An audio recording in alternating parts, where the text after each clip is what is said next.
அதிகமாக எல்லாரும் இந்த ஆசீர்வாதத்தை குறித்து தான் பார்க்கிறார்கள். அதுதான் இந்த ஜெபமாகவும் ஜனங்களுக்கு ஒரு உபதேசமாகவும் போய்கொண்டிருக்கிறது. සහෝදරි මේරිගේ සමට අන්තර්ජාලයේ යම්කිසි අඩුපාඩුවක් දෝෂයක් නිසා නමුත් අපිට නම් පැහැදිලිව ඇසුණා. නමුත් අන්‍යයට කොයි වගේ ඇසුණාද දන්නේ නැහැ. මේක තමයි ප්‍රශ්නේ. සෙනගට බලාපොරොත්තු වෙන්න කාරණාවක් තමයි අද යාඥාවත් එමයයි බලාපොරොත්තු වෙන දේශනාවත් එමයයි තමන්ට ආශිර්වාද ලැබෙන පණිවිඩ අසන්න සෙනග කැමති. சிலர் போதகர்கள் நல்லா பழகி இருக்கிறார்கள். காலையில் எழும்பின உடனேயே அந்த ஃபேஸ்புக்கோ இல்லாட்ட வாட்ஸ்அப்லேயோ கர்த்தர் உங்களை ஆசீர்வதிப்பார் என்று அந்த ஆசீர்வாதத்தினுடைய வசனங்களோடு கூட தான் அந்த நாளை ஆரம்பிப்பார். ගොඩ පාලකුරුද පුරුද්දට පත් වෙලා ඉන්නේ. ඒගොල්ලන්ගේ Facebook එකේෝ WhatsApp එකේ පටන් ගත්ත එකම උදෑස නැගිට ගමම දෙවියන් වහන්සේ ඔබට ආශිර්වාද කරත්වා කියන වචන වලින් තමයි ඒගොල්ලන් දැන් ආරම්භ කරන්නේ. அது நல்லது, தப்பல்ல. ඒක හොඳයි. ආශිර්වාද කිරීම වරදක් නෙමෙයි. ஆனாலும் கூட இதையே ஒரு உபதேசமாக இதை வைத்தே மக்களை தங்கள் பக்கம் திருப்புகிற ஒரு சூழ்நிலை உருவாகிறது. මොකද වෙලා තියෙන්නේ මේක තියලාම හැමදාම මේ ආශිර්වාදය ගැනම සෙනකට ප්‍රාර්ථනා කරලම සෙනකව Taman වෙතට රව ගන්න මේකම ඉගැන්වීමක් බවට ඒගොල්ලෝ පත් කරගෙන ඉන්නවා. அதில் அந்த சாத்திரக்காரனுக்கும் நமக்கும் வித்தியாசம் இல்லாமல் போற ஒரு சூழ்நிலை வந்துடும். මේ කාර්යය ටිකක් පේන කියන්න අර ශාස්ත්‍රකාරයන්ට අපටත් යම්කිසි වෙනසක් නැති ආකාරයට මේ කාරණාව තිබෙනවා. சாதாரணமாக அந்த குறவன் குறத்திடத்தில் போய் கையை கொடுத்தாக்க உங்களுக்கு நல்லது தான் முதலாவது சொல்லுவாங்க. நீங்கள் நல்லவர், பெரிய தான தர்மம் கொடுக்குறவர், உங்களுடைய சிந்தனை மிகப்பெரியது, நிறைய பேருக்கு நீங்கள் கடன் கொடுத்துருக்குறீங்க, அவங்களாம் திரும்ப கொடுக்கல, ஆனாலும் கூட நீங்கள் அப்படி நம்மளை புகழ்ந்து பேசுவார்கள். ඔබ දන්න ශාස්ත්‍රකාරයෙක් ගාවට පේන කෙනෙක් ගාවට ගියාම ඉස්සලා මේගොල්ලෝ අපව වර්ණනා කරලා කතා කරනවා. ඔබ යාපත් කෙනෙක්. ඔබ හැම කෙනාට හොඳ දේ කරනවා. නමුත් ඔබට එන්නේ ඔක්කොම නපුර. ඔබ බෝධිනට දෙන්න නමුත් ඒගොල්ලෝ ආපහු ඔබට දෙන්නේ නැහැ. ඉතින් මේ වගේ අපි ගැන පාරට්ටු කරලා තමයි ඔයාලා කතා කරන්නේ. நீங்கள் ட்ரை பண்ணி பார்க்கலாம். வேண்டிய ஒரு குறவன் குறத்தி வந்தான்னு சொன்னால் நீங்கள் கையை கொடுத்து பார். ඔබ ඕනම ශාස්ත්‍රකාරයෙක් ඔබ ළඟට ආවට පස්සේ බොන්න දීලා බලන්න පුළුවන්. අත ඉස්සලා මේගොල්ලෝ මොනවද ඔබට කියන්නේ කියලා. சாத்திரம் பார்க்குறது பிழை தப்பு. ஆனாலும் கூட ஒரு நான் சொல்றது சரியா உண்மையா பிழையாங்கிறதுக்கு பார்க்கறதுக்காக நீங்க அதை செஞ்சு பாருங்க. ශාස්ත්‍ර බලන එක වැරදි, පේන කියන එක බලන එක වැරදි. නමුත් ඔබට දැනගන්න ඕනේ නම් මම කියන එක හරිද වැරදිද කියලා ඔබට පරීක්ෂා කරලා බලන්න ඕන. මේක කරලා බලන්න පුළුවන්. சிங்கப்பூர்ல ஒரு மெஷின் வச்சிருக்காங்க. அந்த மெஷின்ல போய் கையை வச்சோன்னா அந்த மெஷினும் இப்படிதான் பேசும். සිංගප්පූරේ එක මැෂින් එකක්ම තියලා තිනවා. ඒ යන්ත්‍රයට කියලා අත තිබ්බ ගම ඒ යන්ත්‍රය එහෙම තමයි කතා කරන්නේ. அப்ப இன்னைக்கு மக்களுக்கு விருப்பமானது ஒரு பிளஸிங், ஆசீர்வாதம். நான் நல்லா இருக்கணும், நான் என்ன பண்ணாலும் பரவாயில்ல, நான் நல்லா இருக்கணும். அது உலகத்தில் ஒரு குடுகாரனுக்கும் இருக்கிறது, கொலைகாரனுக்கும் இருக்கிறது, நல்லவனுக்கும் இருக்கிறது, கெட்டவனுக்கும் ඉතින් අපි දන්නවා මේ සෙනගට ලෝකේ ඉන්න සෙනගට ඕන කෙනෙක් ඕන කරන්නේ ආශිර්වාදය. මම හොඳට ඉන්නවා. මම මොනවා කරුවත් කවන්නේ. එක කුඩු විකුණන කෙනාට, මිනිමරුවට, වංචාකාරයට, සොරකම් කරන්නට, මංකොල්ල කන අයට හැම කෙනාටම දින එකක් තමයි මම මොනවා කළත් කවන්නේ මම ආශිර්වාදයෙන් ඉන්න ඕනේ. அப்போ உலகத்துக்கு சாட்சிகளாய் உலகத்தில் இருக்கிறதான தப்புகளை வெளிப்படுத்தி சரியானதுக்கு கொண்டு போவதற்கு வேதம் வந்தது. ஆனால் இப்பொழுது உலகத்திலே சாதாரணமாக இருக்கிற அந்த காரியங்கள் வேதத்துக்குள்ளாக இப்பொழுது உள்ளதாக வந்திருக்கிறது. ලෝකයට සාක්ෂිකාරයෙක් වෙලා දෙවියන් වහන්සේගේ වචනේ තියෙන දේ ලෝකෙට ගෙනියන්න තමයි බයිබලයේ ආවේ. නමුත් වෙලා තියෙන්නේ මොකද්ද? ලෝකයේ තිබෙන මේ වැරදි දේවල්, ලෝකයේ තිබෙන මේ රැවටීමේ දේවල් අද දේව සභාව තුළ, දේව වචනේ තුළ අද ගලාගෙන එනවා. அப்போ அதை குறித்து தான் சகோதரி மேரி இன்றைய தினத்திலே தன்னுடைய கருத்தை சொன்னார். ඉතින් සහෝදරි මේරි ව්‍යාජ ගැන්වීම සම්බන්ධව එයාගේ අදහස ප්‍රකාශ කළේ මේ කාරණාවයි. இன்னைக்கு இப்படி ஆசீர்வாதத்தை சொல்லுகிற மக்கள் மத்தியில தான் ஜனக்கூட்டம் கூட. අද මේ වගේ ආශිර්වාදය ගැන ප්‍රකාශ කරන දේවගතවරු ගාව තමයි සෙනග පිරීලා ඉන්නේ. ரட்சிக்கப்பட்ட ஆவியிலே இருக்கிறன்னு சொல்றவனும் கூட இப்படிப்பட்டவர்களை தேடி இப்படிப்பட்ட ஜெபங்களுக்கு தான் அதிகமாக අද போவாங்க. වන්න ගැලේම බල මම ආත්මිකව ජීවත් වෙනවා කියන තැනැත්තේ පවා මේ වගේ අයව සොයාගෙන එතන ගිල යාඥා කරන්න තමයි ඒගොල්ලෝ ගොඩක් පුරුදු වෙලා ඉන්නේ. அப்ப அதுவும் ஒரு தப்பான உபதேசமாகவே இருக்கிறது. ඇත්තට ඒකත් එක වැරදි ඉගැන්වීමක්, වැරදි අයදීමක් ලෙස තමයි තිබෙන්නේ. கர்த்தர் ஆசீர்வதிக்கிறார், நோய்களை சுகப்படுத்துகிறார், மனிதனை விடுதலையாக்குகிறார், மனிதனை ஆசீர்வதிக்கிறார், குப்பையில் இருந்தவனை உயர்த்தி ராஜாவாக மாற்றுறார். இதெல்லாம் உண்மை. ஆனால் அது அல்ல தேவனுடைய பிரதானமான காரியம். தேவனுடைய பிரதான காரியம் மனிதனுடைய பாவம் மன்னிக்கப்பட வேண்டும், அவன் பாவியாக இருந்து பரிசுத்தமாக மாற வேண்டும், கர்த்தருக்காக வாழ வேண்டும், பரலோகம் போகணும். இதுதான் அவருடைய மெயின் டாபிக். அதன் பின்பதாக மற்ற காரியங்களை ஆண்டவர் கொடுக்கிறார். ඇත්ත දෙවියන් වහන්සේ මනුෂ්‍යල ආශිර්වාද කරනවා, සුවේ ලබා දෙනවා, කසල ගොඩේ ඉඳලා දෙවියන් වහන්සේ රජ මාලිගාව දක්වා දෙවියන් වහන්සේ සෙනග උසවනවා. මේ ඔක්කොම හොඳයි. නමුත් දෙවියන් වහන්සේගේ ප්‍රධාන අරමුණ ඒක නෙමෙයි. පෞකාර මනුෂ්‍යයා තමන්ගේ පාපේ නැරි පෞකමාව ලබාගෙන දෙවියන් වහන්සේගේ රාජ්‍ය උදෙසා සූදානම් වෙන්න ඕනේ. මේක තමයි දෙවියන් වහන්සේගේ ප්‍රධානම අරමුණ. அப்போ லாசரஸ் பணக்காரனை பற்றி பேசும்போது நாங்கள் தெளிவாக பார்க்கலாம். அந்த ஏழை நாய்கள் பருக்குகளை நக்கி கொண்டிருந்த அவர் தான் பரலோகத்துக்கு போனான், பணக்காரன் போகலை. அப்போ ரெண்டில் அது உண்மை சம்பவம்னு சொல்லுகிறார்கள். உதாரணம் என்று சொல்லுவதை பார்க்கல, உண்மை ஒரு சம்பவத்தை இயேசு சொன்னார் என்பதை குறித்து தான் சொல்லுகிறார்கள்.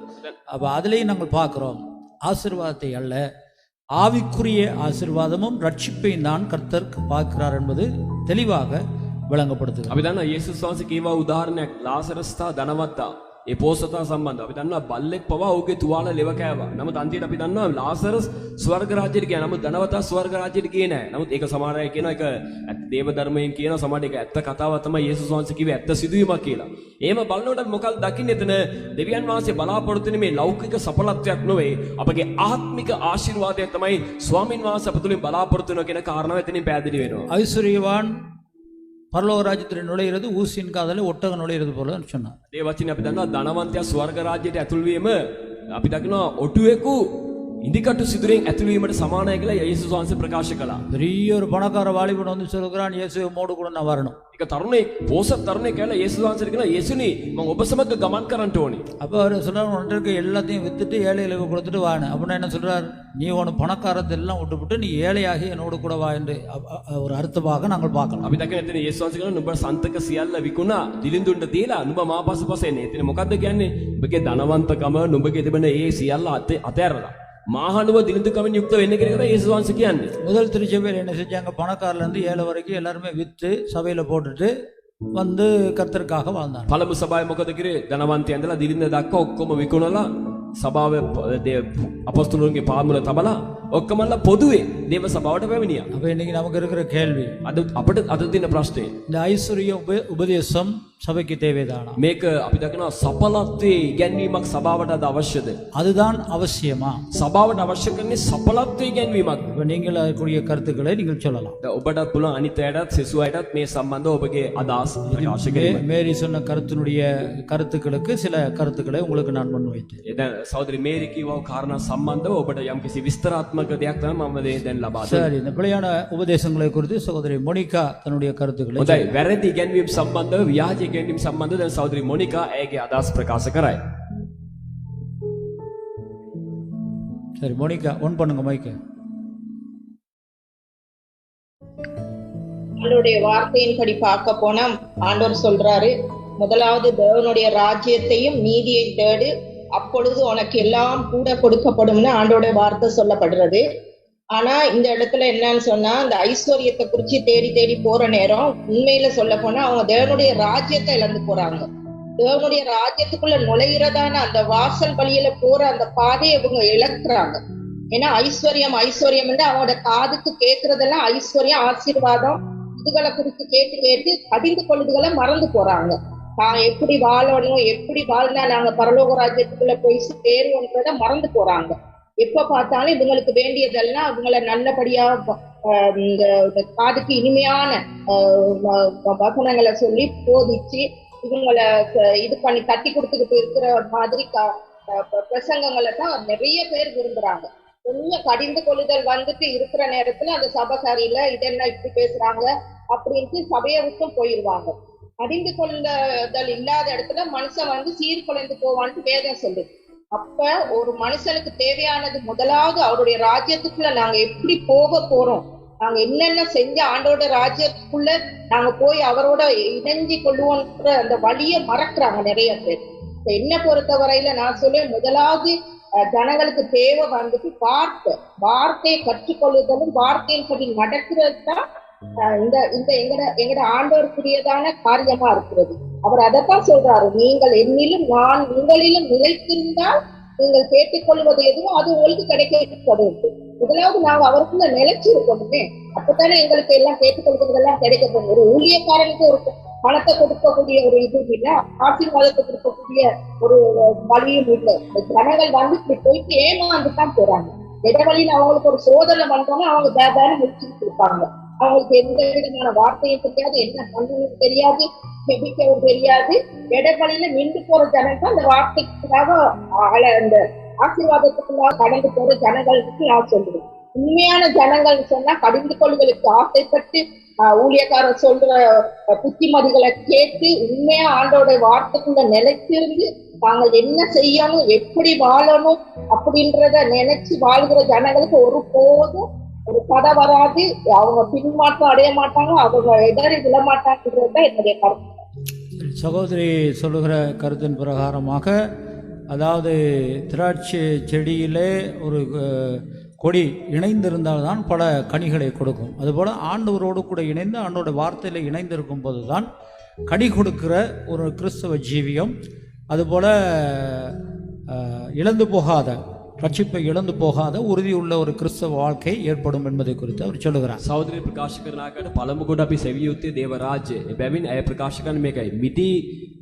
මිදි වැලක අර අතු සම්බන්ධ වෙලා තිබෙනා වගේ අපි දෙවියන් වහන්සේත් එක්ක සම්බන්ධ වෙලා සිටියොත් තමයි දෙවියන් වහන්සේගෙන් අපි ඉල්ලන දේ අපිට ලැබෙන්නේ, අපිට ආශිර්වාද ලැබෙන්නේ. ඇතිනම් ආශිර්වාද පස්සේ ගමන් කිරීමෙන් අපට වෙන්නේ දේව රාජ්‍ය මාර්ගයෙන් අපි ඉවත් වීම. ඒ නිසා ආශිර්වාදයේ පස්සේ නොවේ දෙවියන් වහන්සේ තුල පැවතෙමින්, දේව වචනය තුල පැවතෙමින් ගමන් කිරීම තමයි අරි කාරණාව බවට සහෝදරයේ ප්‍රකාශනය. அப்போ கடவுளுடைய சமூகத்தில் நாம் வாழும்போது தேவனுடைய வார்த்தைகள் தான் மிகவும் முக்கியம் என்பதை குறித்து அவர் சொல்லுகிறார். ඇය ප්‍රකාශ කරනවා දෙවියන් වහන්සේගේ අභිමුඛයේ ජීවත් වෙන අපිට වැදගත්ම දේ දෙවියන් වහන්සේගේ වචනය කියලා ඇය ප්‍රකාශ කරනවා. அப்போ நீங்கள் இந்த பிழையான உபதேசங்கள் கொண்டு வரும்போது இந்த ஆசீர்வாத உபதேசத்தை மாத்திரம் சிந்திக்காதீர்கள். நிறைய இருக்கிறது. ஜெகா விக்னேஸ் ஒரு பிழையான உபதேசம், 7 days பிழையான உபதேசங்கள், இன்றைக்கு பலவிதமான உபதேசங்கள் வந்திருக்கிறது.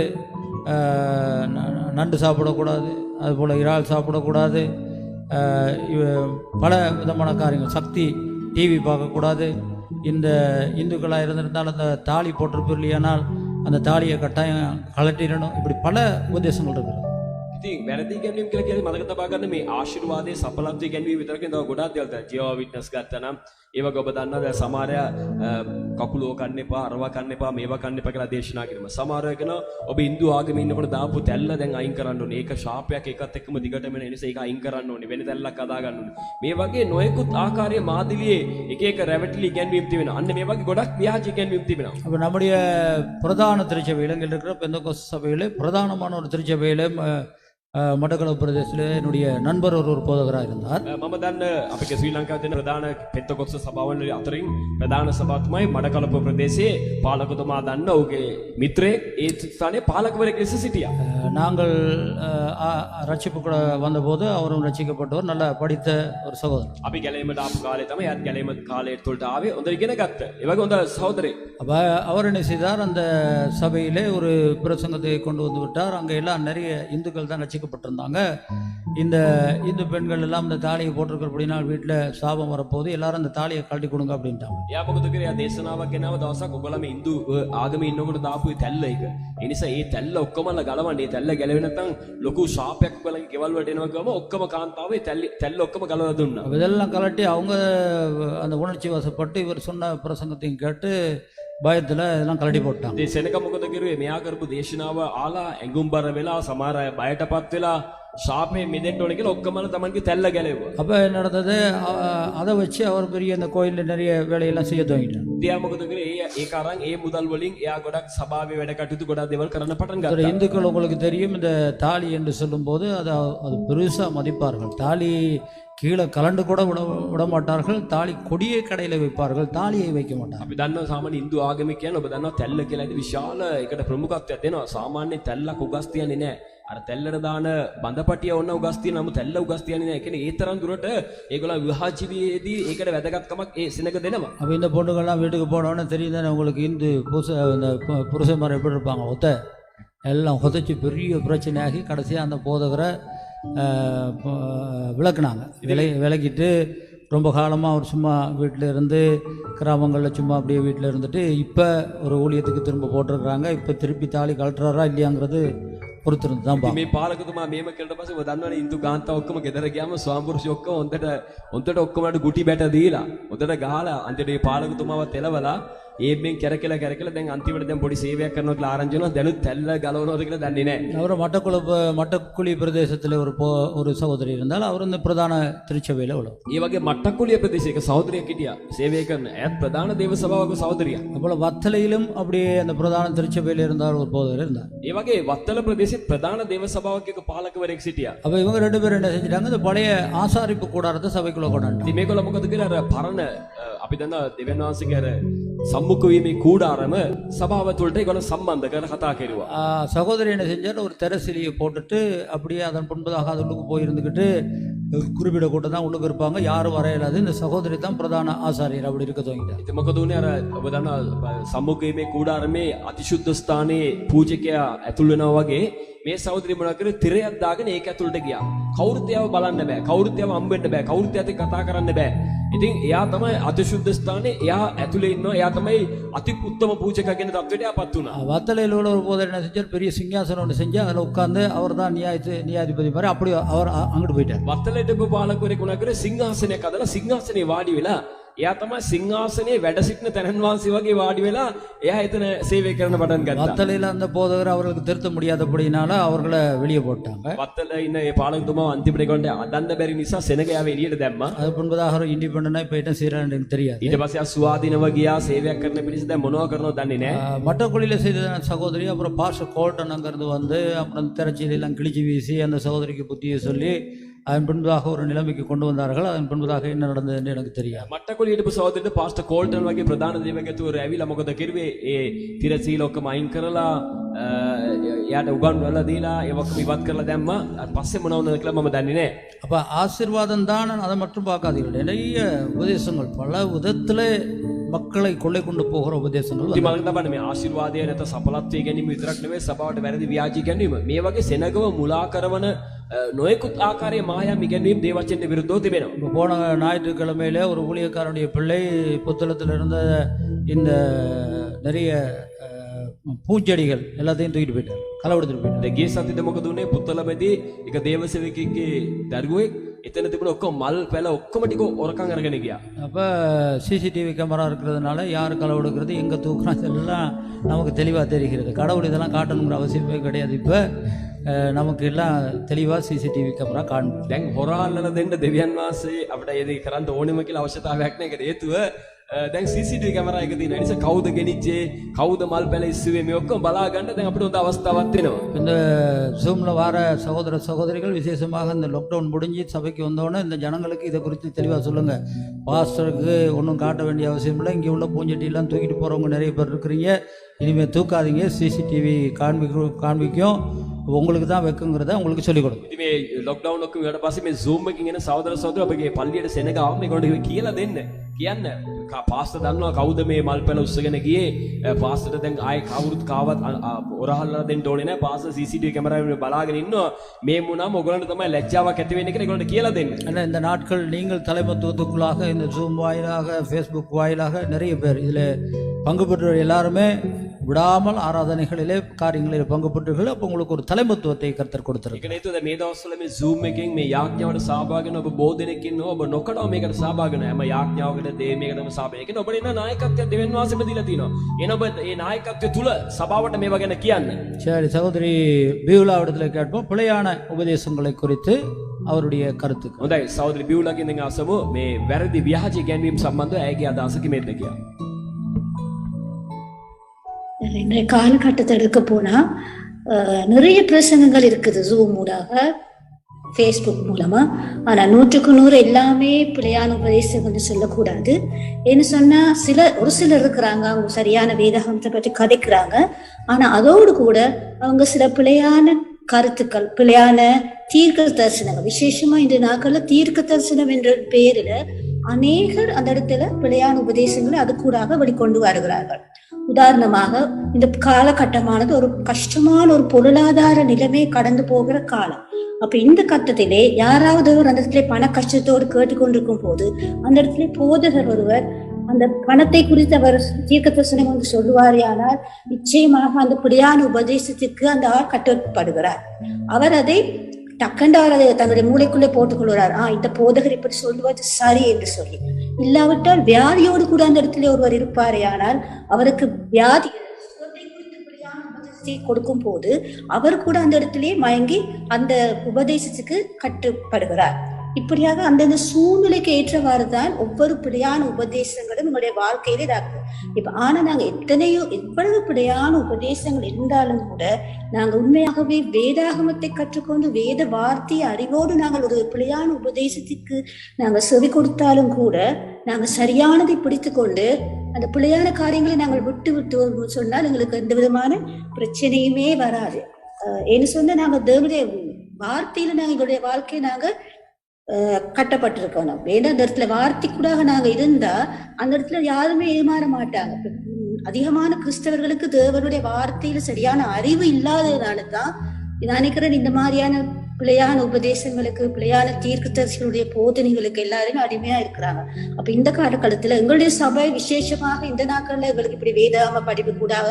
நாங்க மட்டுமில்ல நினைக்கிறேன், அநேகமா இந்த ஜெப நேரத்துக்கு பிறகு கூட அநேகர் அந்த Facebook வரையிலாக அதை சொல்லிக் கொடுக்குறாங்க.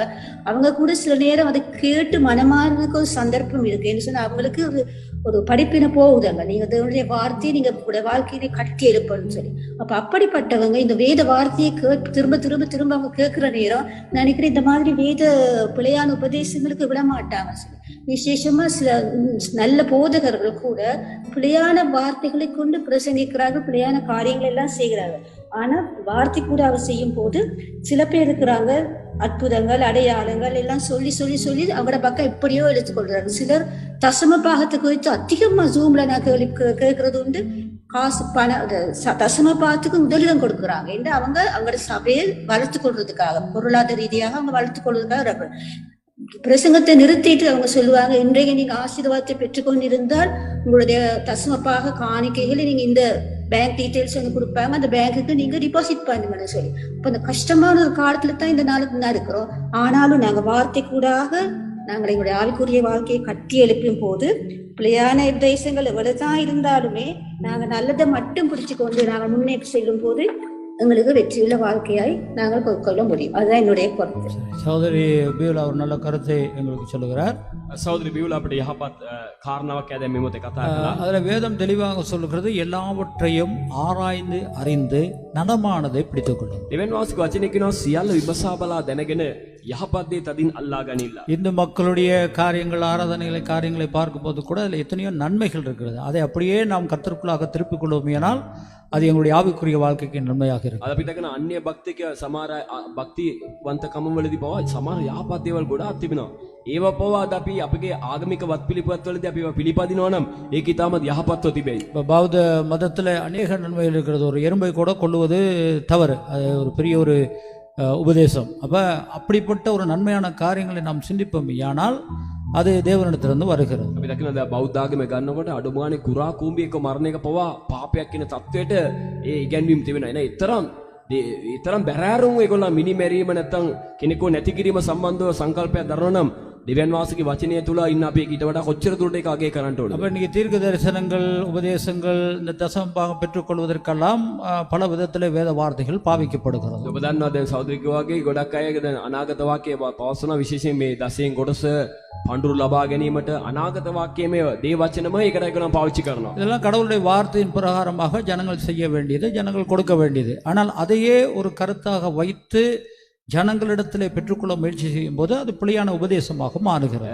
දෙවියන් වාසික දරුවෝ දෙවියන් වාසට දීම ඒගොල්ලන්ගේ කොටසක් ඒක වගකීම කියලා ඉටු කළ යුතුයි. නමුත් ඒකව කාරණාවක් ලෙස තබලා තමන්ගේ අවශ්‍යතාවය සපුරා ගැනීමට, තමන්ගේ ආදායම වැඩි කර ගැනීමට ඒකම ධර්මයක් ලෙස කරනවා නම් ඒක ව්‍යාජ ගැන්වීමක්. இப்போ சகோதரி சொன்ன வண்ணமாக நாம் கர்த்தருடைய வார்த்தையிலே, உபதேசத்திலே உறுதியாய் தரித்திருந்தால் எத்தனை பெரிய பிரசங்கிமார், சில வேளைகளிலே நாம் நம்பிய பிரசங்கிமார் கூட சில நேரங்களிலே தப்பி போக வாய்ப்புண்டு. நமக்கு வேதம் தெரியுமையானால் நாம் அதை தப்பித்துக் கொள்ளலாம். அதாவது வடிகட்டி நன்மையானதை பெற்றுக்கொள்கிறது போல, வடிகட்டி ஒரு நீரை நாங்கள் பெற்றுக்கொள்வது போல அந்த உபதேசத்தை பெற்றுக்கொள்ள முடியும்.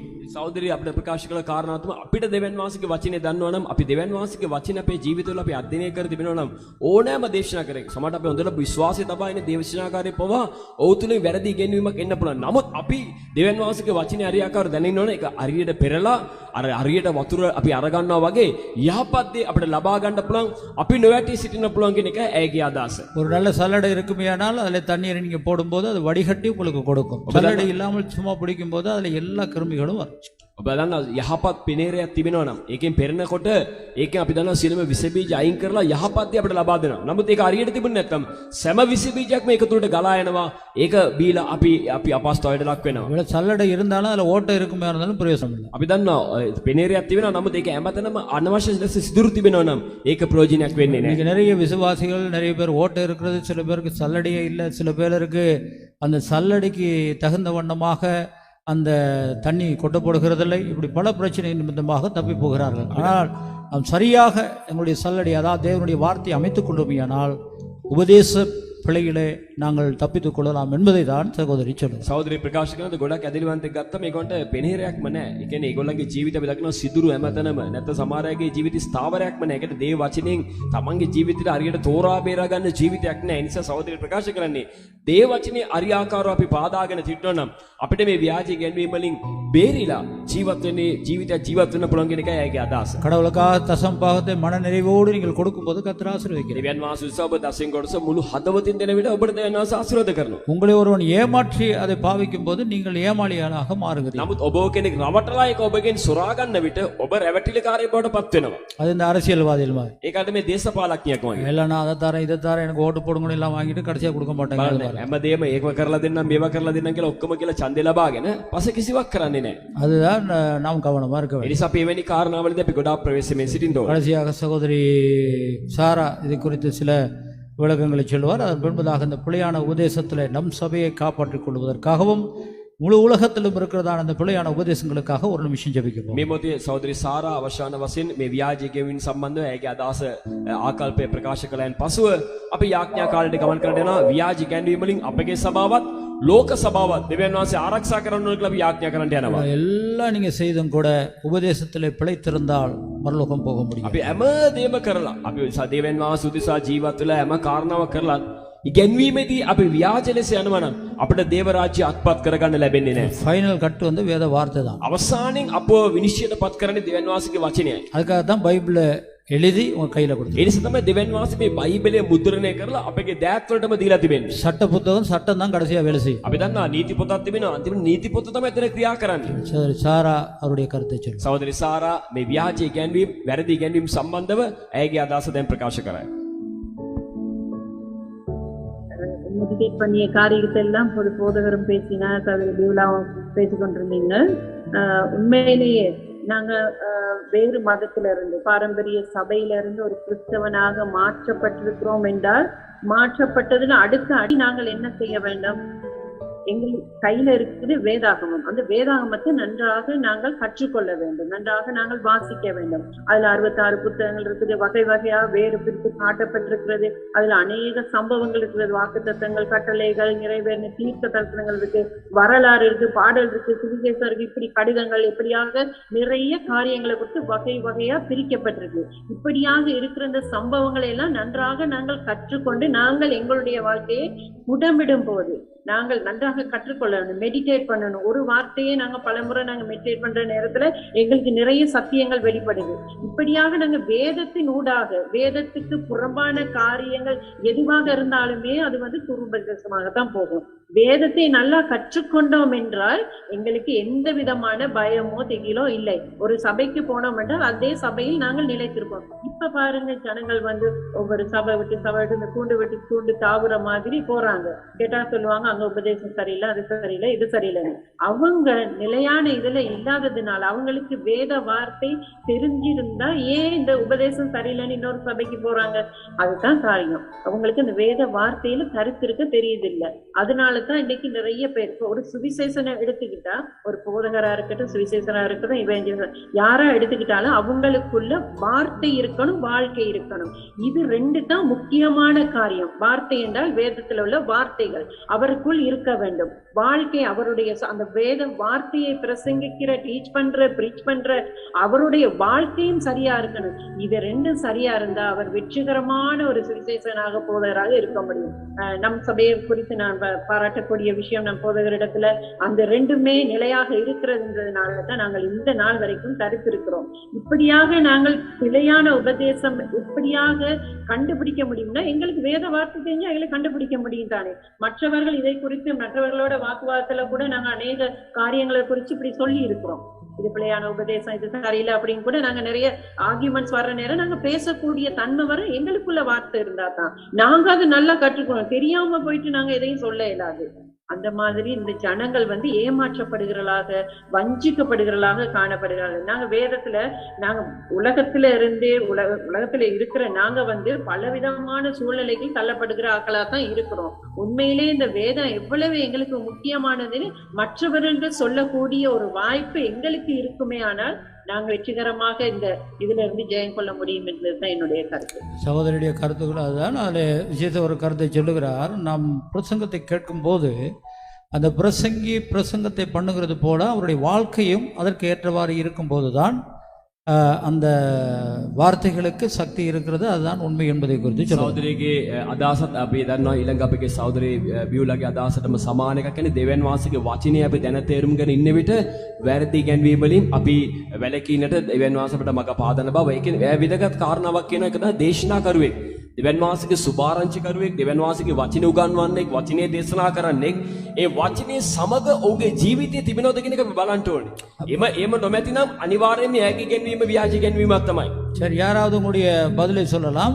கடைசி காலத்தில் தேவனுடைய வார்த்தைகளை பிரசங்கிக்கிறவர்களை தேவனுடைய மக்கள் என்று எப்படி தெரிந்து கொள்வார்கள் என்று வேதம் சொல்லுகிறது. හොඳයි, ඔබ කාටද දැන් පිළිතුරක් දෙන්න පුළුවන් මේ ප්‍රශ්නෙට? අන්තිම කාලයේදී දෙවියන් වහන්සේගේ වචනේ උගන්වන අයව ඔවුන් දෙවියන් වහන්සේගේ වචනේ උගන්වන්නේ කියලා ඔවුන්ගේ ජීවිතේ කුමකින් දැනගන්නවද? யாராவது ஒரு ஆள் மைக் කවුරුහරි කියන්න. ඔබ මයික් එක ඔන් කරලා කියන්න මේ ප්‍රශ්නෙට පිළිතුර. இயேசு சொன்ன வார்த்தைகள் இருக்கிறது. මේ යේසුස් වහන්සේ කියව වචනයක් මේක. இதனாலே இவர்களை அறிந்து கொள்ளுவீர்கள். ඔවුන්ගේ සිංහලෙන් කියනකොට මේ වචනේ එනවා. ඔවුන්ගේ මේවා වලින් ඔබ கண்களினால் அவருடைய கிரியைகளினால் அவருடைய கிரியை கண்களினால கண்டுபிடிக்க Right. கிரியாவலின் ඕකේ පළවලින් அவருடைய கிரியையினால் கிரியைகள் பல. அவர்களுடைய கிரியையினாலே, அதாவது கனி கொடுக்கிற ஒரு ஜீவியம் இருந்தால் அந்த மனிதனுக்கு தான் பிரசங்கத்தை கேட்காது. යේසුස් වහන්සේක ඔවුන්ගේ පළවලින් හරි ඔබ කියන කාර්ය ක්‍රියාව. ඒ කියන්නේ ඔවුන් මේ දේශනා කරන අය ජීවිතේ ක්‍රියා කරලා ඒක පළවලින් තිබුණොත් තමයි අන්න ඔවුන් දෙවියන් වහන්සේගේ සැබෑ දේව සේවක. அப்ப ரோம புத்தகம் தெளிவா சொல்லுகிறது, விபச்சாரம் செய்யக்கூடாது என்று பேசுகிற நீ எப்படி விபச்சாரம் செய்ய රෝම முடியும்? පොතේ සුදෝ පෞල් පැහැදිලි කරනවා වෛශ්‍යාකම් නොකරවයි කියලා දේශනා කරන නුඹ කොහොමද වෛශ්‍යාකම් කරන්නේ? களவெடுக்க வேண்டாம் என்று சொல்லுகிற நீ எப்படி களவாட முடியும்? ඒ කියනවා සොරකම් නොකරේවා කියලා දේශනා කරන නුඹ කොහොමද සොරකම් කරන්න பொய் පුළුවන්? சொல்ல வேண்டாம் என்று சொல்லுகிற நீ எப்படி பொய் சொல்ல බොරු முடியும்? නොකියව කියලා දේශනා කරන නුඹ කොහොමද බොරු කියන්නේ? அதனால சொல்லு, எல்லாவற்றையும் ஆராய்ந்தறிந்த நலமானதை பிடித்துக் ඒ கொள்ளும். නිසා මේ සියල්ලම තෝරා බේරා බලාගෙන යහපත් දේ තදින් අල්ලා ගන්න. நான் அதனால தான் உங்களுக்கு அதிகமாக சொல்லுகிறது, வீடுகளிலே விசுவாசிகள் ஊழியர்களை அழைப்பிக்கும் போது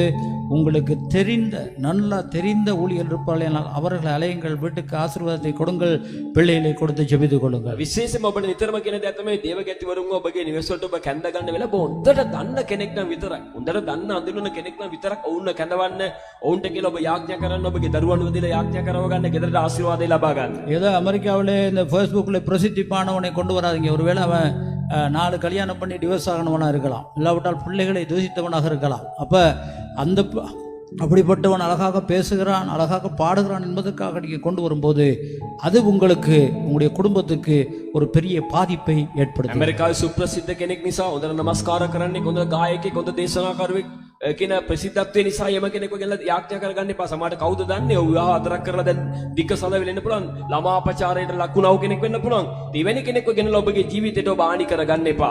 மிகவும் கவனமாக இருக்க வேண்டும். ඒ කියන්නේ අපි ගොඩක් ප්‍රවේශම් වෙන්න ඕනේ. அதான் வேதம் சொல்லுகிறது, அவருடைய கனிகளினாலே நீங்கள் அவர்களை அறிவீர்கள். බයිබලයේ කියන ඔවුනොවුන්ගේ ඵලවලින් නුඹලා ඔවුනොවුන්ව දැනගන්න ඕය. வேத வசனம் உங்களுக்கு தெரிந்திருந்தால் நீங்கள் என்ன செய்வீர்கள்? ஒரு பிரசங்கத்தை கேட்கும்போது அவனுடைய வாழ்க்கையை பார்ப்பீர்கள்.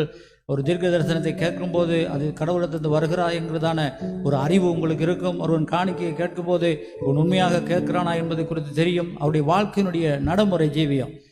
5 ஃப்ளைட் வைத்திருக்கிற ஒரு பாஸ்டரை பார்த்து அவன் ஆசீர்வதிக்கப்பட்டிருக்குன்னு சொன்னால் என்னை பொறுத்த மட்டும் அதை ஏற்றுக்கொள்ள முடியாது.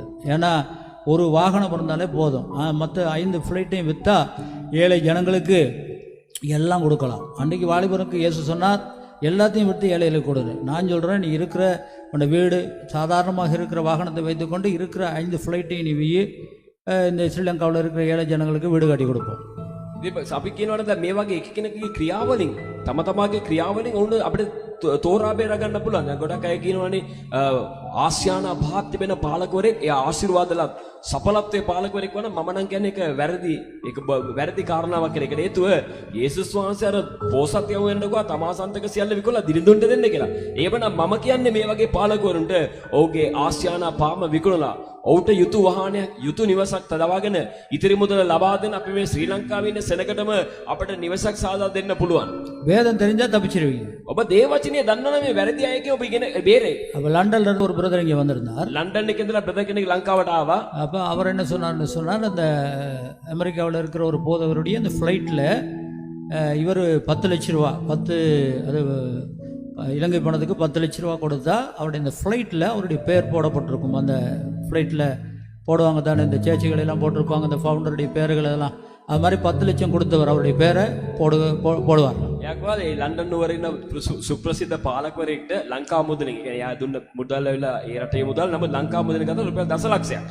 එහෙම කෙනෙක් දුන්නම එයාගේ ෆ්ලයිට් එකේ එයාගේ නම දානවා. ඔබ දන්නවනේ දැන් පාරම්පරික සමහර සභාවල කවුද මුල් ගල තැබුවේ, කවුද මේ සභාව ගොඩනැගුවේ කියලා නාම පුවර තිනවා.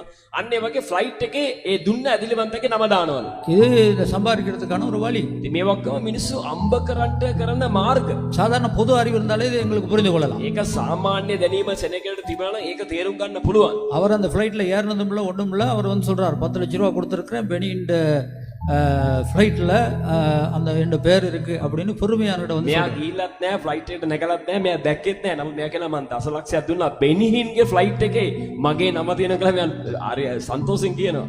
பாருங்க, இன்னைக்கு எத்தனை ஊழியர்கள் பெரிய பாசமாக பாதிக்கப்படுகிறார். ඉතින් බලන්න අද පාලකවරු කී දෙනෙක් මේ නිසා ආණියටපත් වෙනවද? அப்போ ஒரு போதர் இருக்கிறார், அவருக்கு ஒரு செங்கலுக்கு 3 லட்ச ரூபா கொடுக்கும். එක පාලකවරයෙක් ඉන්නවා එයා කියන්නේ එයාට එක ගඩොලකට අපි ලක්ෂ 10ක් ලක්ෂ 3ක් දෙන්න ඕනේ. சேர்ச்சி கட்டுகிறார். அந்த சேர்ச்சி கட்டும்போது வெளிநாட்டில் போய் பிரசங்கம் பண்ணுகிறார். ஒரு செங்கல் நீங்கள் கொடுக்கணும்னா அந்த செங்கலுக்கான விலை 3 லட்ச ரூபா. එයා කියලා දැන් පල්ලියක් ගොඩනගනවා. පල්ලිය ගොඩනගද්දී එයා පිට දේශ වලට කියලා දේශනා කරද්දී එයා කියන්නේ අපේ පල්ලියට ඔයගොල්ලන්ගේ නමින් ගඩොලක් තියන්න ඕන ඔබ ලක්ෂ 3ක් දෙන්න ඕනේ. ඒතර තමයි පල්ලියට ඔයගොල්ලන්ගේ ගඩොල අපි තබන්නේ. இன்னைக்கு வரைக்கும் சேர்ச்சி ஒன்றும் கட்டியில்லை. අද වෙනකන් පල්ලියක් ගොඩනගලා නැහැ. ஆனால் 3 லட்ச ரூபா ஒரு செங்கலுக்கு வாங்க. නමුත් එක ගඩොලකට ලක්ෂ 3ක් ගන්නවා. அறிவுள்ள சாதாரண ஒருத்தனுக்கு தெரியுது தப்பு. ඒක සාමාන්‍ය පොදු දැනීමක් දෙන සාමාන්‍ය කෙනෙක් වෙන මේවා බොරු දේවල් කියලා. இது பைபிளை வாசிக்க வேண்டிய அவசியம் கிடையாது. ඉතින් මේකට ඇත්තටම බයිබලේ පවා කියවන්න ඕනේ නැහැ. அதனால கிறிஸ்தவன் இது எல்லாம் உண்மை என்று நினைத்து கொடுத்து கொண்டிருக்கிறார். இதுதான் இந்த பிழையான உபதேசம். අද මේ කිතුරන් මේ ඔක්කොම දැනගෙනත් මේ ඔක්කොම ඇත්ත කියලා හිතාගෙන සෙනකට දෙනවා. අන්න මේවා තමයි වැරදි ව්‍යාජ ගැන්වීම. யாரோ ஒரு சகோதரி பேசுனீங்க, முதலாவது தேவனுடைய ராஜ்யத்தை நீதியை தேடுங்க.